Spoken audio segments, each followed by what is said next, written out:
Hello everyone, welcome to my second video on how to make money series.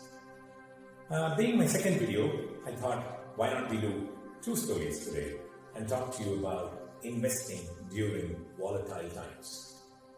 What better time to talk about this than during the current pandemic? The stock markets have been on a roller coaster just as lives have been completely overthrown. I can't even remember the last time that I didn't step out of my house in weeks. But now it's been more than a few months and we've all been self-quarantined inside our homes. I wish that this COVID issue is resolved very soon. We find a vaccine and we're able to move on with our lives. But till then, let's talk about investing. So, the usual questions that we get around pandemics are simply this. Oh, how I wish I had predicted this market fall like I've gotten out before. Or, man, I had a hunch. I should have sold out at the first opportunity. Two, someone else saying, this is the reason why I don't invest in the markets. I always seem to lose money. They exit.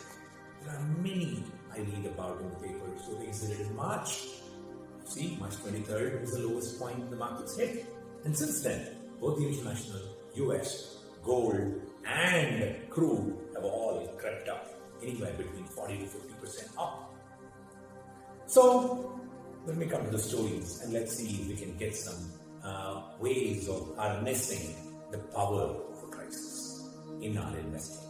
Yes, can we actually harness the power of a crisis in investing? Let's see. The first involves a story of during my stay in Hong Kong. You see, I used to live in Hong Kong between 2010 and 2013. It was usually one of these dinner parties, and I'm talking to this gentleman who the conversation veered towards COVID. So this is the SARS epidemic that happened in the early 2000s. So he said, there was a lot of panic, a lot of fear, and so what he did is he ended up sending his family back to home, to India. He's been there now for the past 25 years. He rents his home. Okay, guess everybody can relate to this.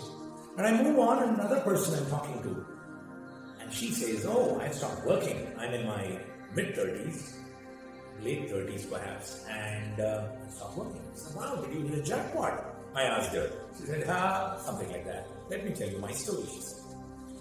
During SARS, same time that the other gentleman moved his family back home like many others did, she figured out very quickly that here is an opportunity. In crisis, an opportunity. She went ahead and bought not an apartment in the building in which it happened, but the very same apartment in which people died from SARS.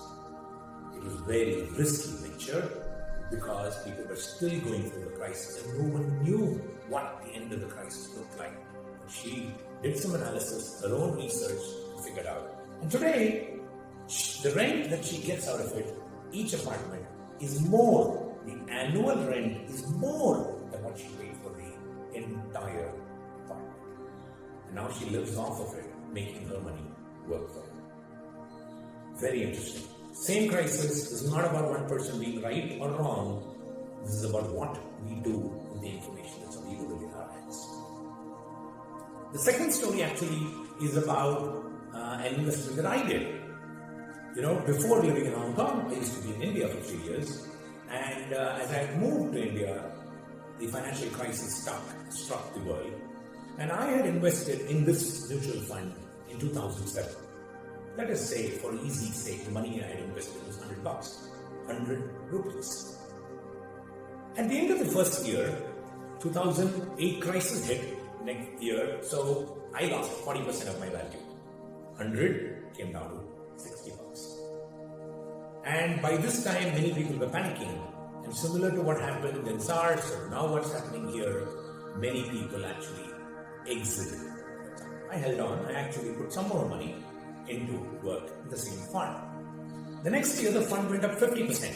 You see, 50% of 60 is still $30. That makes the total money 90 and still down 10.